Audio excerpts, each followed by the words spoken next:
Shalom, all praises to Yahweh, Ba'ashem Yahushua, Ba'ashem HaRakakadash. Don't want to see apostles and the elders, great most, and the real well, and Shalom to the brothers doing the work, sharing truth. Um, yeah, just kind of wanted to go over how, in the faith, it's, the whole time you're kind of walking your path. It's a fight. It's a fight, you're contending, you're at war, you're a soldier with a duty. So, as such, you basic, it's a given. You're gonna have to fight, man. You're gonna have to contend, and the things you're contending with is gonna be in a spiritual level. It's gonna be, the carnal trying to sink their teeth in, but you're gonna have to, you're gonna have to persevere, through and basically put your chips down on the spirit, on the spiritual side, man. That's what you're gonna have to invest in. You're gonna have to, place all your bets on that, to have a chance of victory. Because when you're dealing with the world's gonna, swarm and circle and basically do everything in its power to drown you in it. But hey, the whole as basically everything, any and every means by which we have, to war against that, to contend with it is spiritual. It's going to be spiritual. So this is 1 Timothy 6 and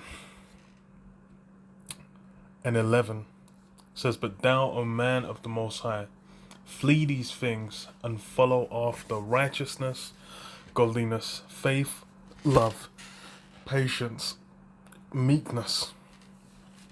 Fight the good fight of faith. Lay hold on eternal life." So yeah, as it says, fight the good fight of faith.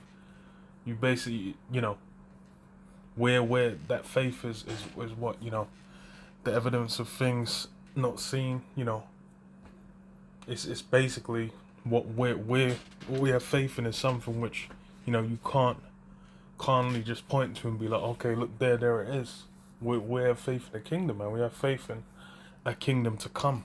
We have faith that events that, seem clear to brothers, but then, you talk to a stranger, and then it's not going to be clear to them. There's someone in the world, they're going to kind of see it and be like, yeah, well, it could be that, but then it could, it's a matter of they don't see it in their, they don't see it, man.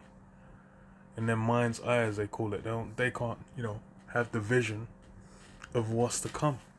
But some do, but a lot don't. The majority don't, which is why faith is a cornerstone, man. It's needed. You need to be, for you to maneuver, you have to think it's it's something that's coming. It says, fight the good fight of faith, lay hold on eternal life, whereunto thou art also called, and hast professed a good profession before many witnesses. Yeah. Lay hold on eternal life. That's a big part of what we're doing this for. So we don't, taste of death, and so you can live forever, man. We can get blessed. Because for what is offered on this side, what you can invest in, everything, it results in death. It's all gonna lead to death, man. It's not gonna be something that lasts, that stays, is proven through the fire, through the hardships. It's basically gonna, it's all gonna fold. But when comes to that faith, comes to those rewards that have been promised to us, those things are gonna hold true, man. They're gonna hold fast.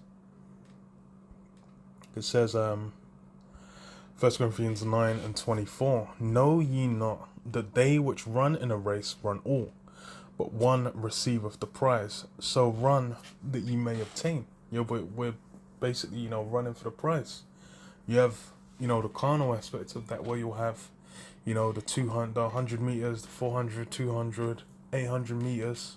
You know, you have the marathons and whatnot, where people doing the carnal act of running, we're doing it spiritually, which is, you know, us pacing ourselves, you know, and maintaining and doing what we need to do within this word so that we can stay at pace and then, you know, strive towards a goal. Receive that prize. It says, so run that you may obtain. And every man that striveth for the mastery is temperate in all things. Now they do it to obtain a corruptible crown, but we an incorruptible. And yeah, they're doing it for, they're thinking about a gold medal. They're thinking about the glory of you know, some flag, you know, some nation, some country. But what's, you know, in reality, those things are going to mean nothing. The fact that you've already had the Olympics suspended for like you know, during the Dark Ages when Jacobs and ruled, they you know, they got rid of that shit, and it came back in like the 1930s, like very recently. But now it's, you know, it's held up, it's glorified. You know, anyone that's competed, they'll say, you know, they're an Olympic gymnast, they're an Olympic, you know, snowboarder, Olympic skier, an Olympic figure skater. You know, they'll say a gold medalist. These things, you know, there's glory lathered on it now, but what, you know, how long is that gonna last? That's you know, it's corruptible. Because funny as well, because you'll have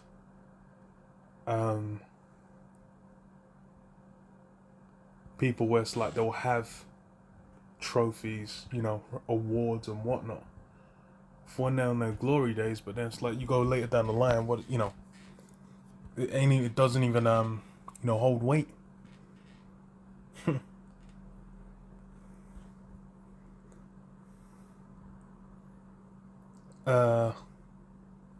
Says I therefore so run, not as uncertainly, so fight I not as one that beateth the air, but I keep under my body and bring it into subjection, lest that by any means, when I have preached to others, I myself should be a castaway. And yeah, it's basically all being done, you know, to try and rein in the flesh so that you can complete your path. You know, we're not going around. It's not, you know, we're not doing boxing drills. You know, going doing spars. You know, 1 minute, 2 minute, 3 minute spars, whatever.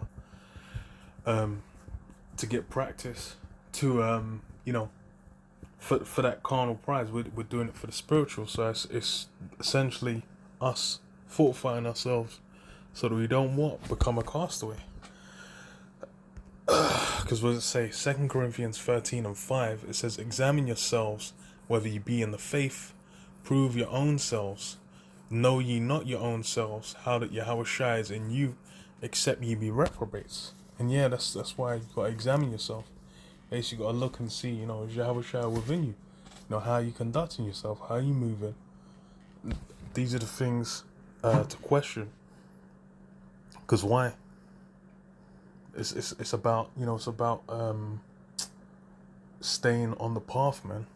It's about, you know, taking those lessons, you know, reading the word, but then also living, breathing, eating, sleeping it. Ain't just like, you know, you put on like a chameleon skin, and then just, you know, and then shake it off as soon as you know, you depart from camp. And you just, you know, you're gonna stick a cigarette in your mouth. Fucking hell. And then just, you know, completely move like you're in the world. It's meant to be something where, you know, you're becoming separate, man. You're separating yourself from the world. And you're basically putting everything, you know, going all in for Yahushua, man. It says, but I trust that ye shall know that we are not reprobates. Really, that's what, you know, you should be striving for. You should be making clear through your conduct.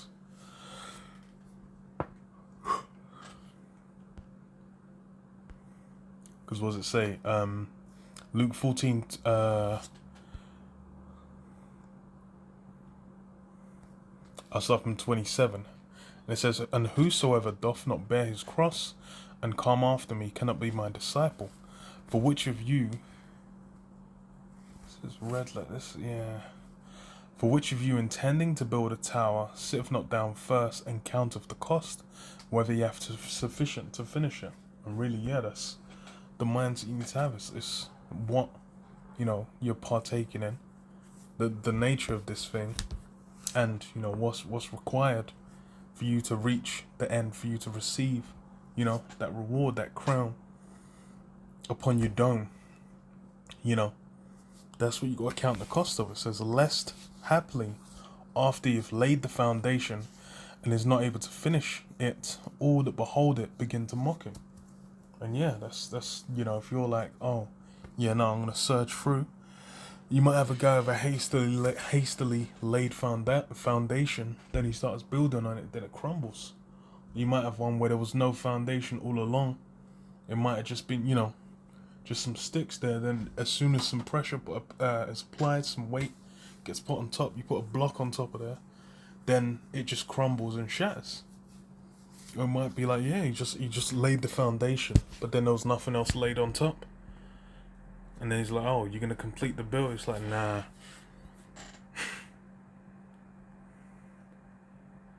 All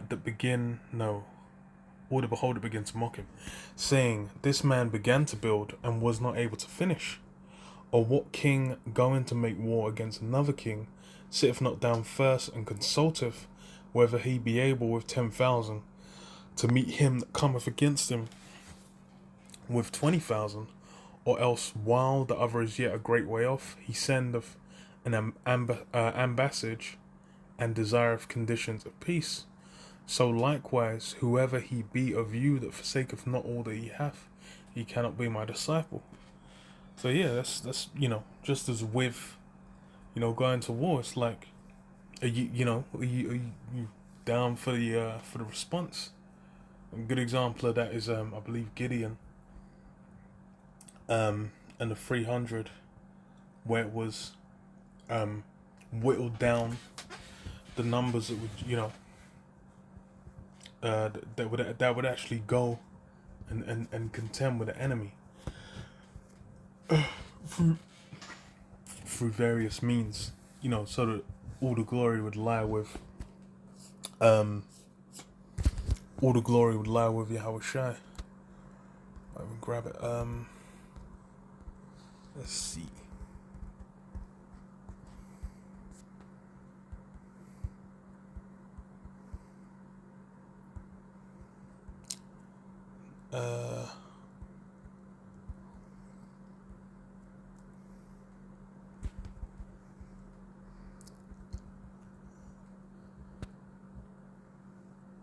Okay. So Judges 7:1, it says, then Jerubbaal, who is Gideon, and all the people that were with him rose up early and pitched beside the well of Harod, so that the host of the Midianites were on the north hill of them, by the hill of Moreh in the valley. And the Lord Yahweh said unto Gideon, the people that are with thee are too many for me to give the Midianites into their hands, lest Israel vaunt themselves over me, saying, mine own hand have saved me.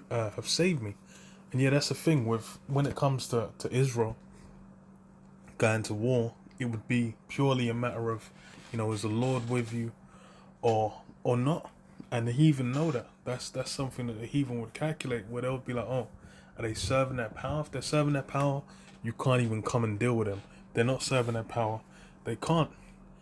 And these are the things that'll be weighed. Even the heathen are weighing them.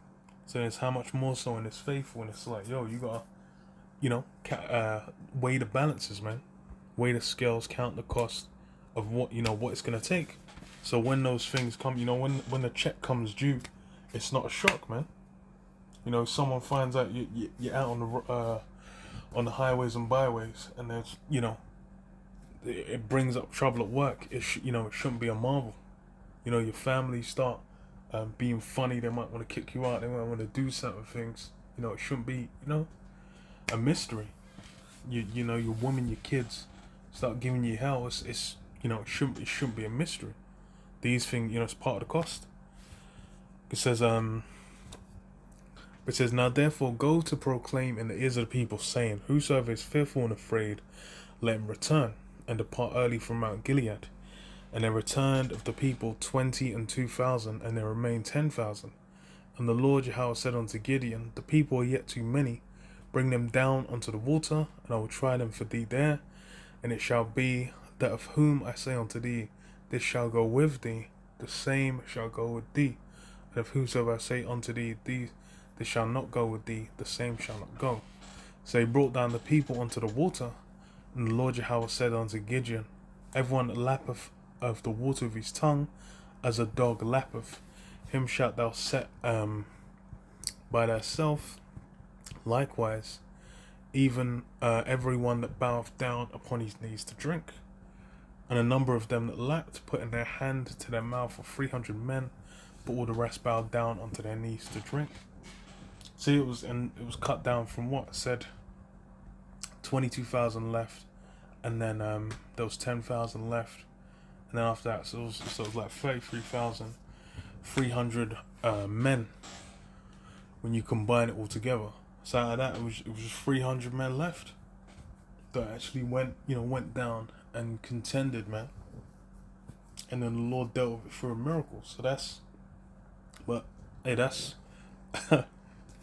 the deal, man. Because even like the Guyana's 10,000 against 20,000, that's not necessarily a guaranteed loss. These men could have 20,000, but it's like you look at the medieval armies where they would have what's the word? Not conscription. Maybe it is conscription actually, where they would have like farmers and whatnot, people that were tilling the land in the feudal system. They would basically have to be a part of the army, and they didn't have a standing army. But then what? You might have had 500 knights, 1,000 professional soldiers, then like 8,000, 9,000 men that were just like farmers that didn't have didn't really have armor, didn't really have weapons, and they would just be out there. But then you could have like 2,000, 3,000 of a regimented army, and them guys could pull them to pieces. You might have mounted troops, you might have spearmen, you might have archers. You have various different forms of siege weaponries and whatnot, to where those things are all gonna weigh in the scales. But then it's down to the spirit as well, because like I said, for Israel to win, the power has to be with them. But these are the things that you're meant to measure in this faith. You're meant to look at these things and be, okay, what's the deal? What's this gonna be? I'll finish on this. 1 Peter 5:8, it says, be sober, be vigilant, because your adversary the devil, as a roaring lion, walketh about, seeking whom he may devour. And that always makes you think about the movie Revolver, where it's basically you have Satan working through men to resist like the main character, to get him entangled in money, entangled in a certain mindset where it's detrimental. And then you got men that are already on the path, showing them like, look, there's more to this. You got to let that shit go. And then when he does, he ascends. he levels up. So I'll leave it there. Shalom. Shalom. Shalom.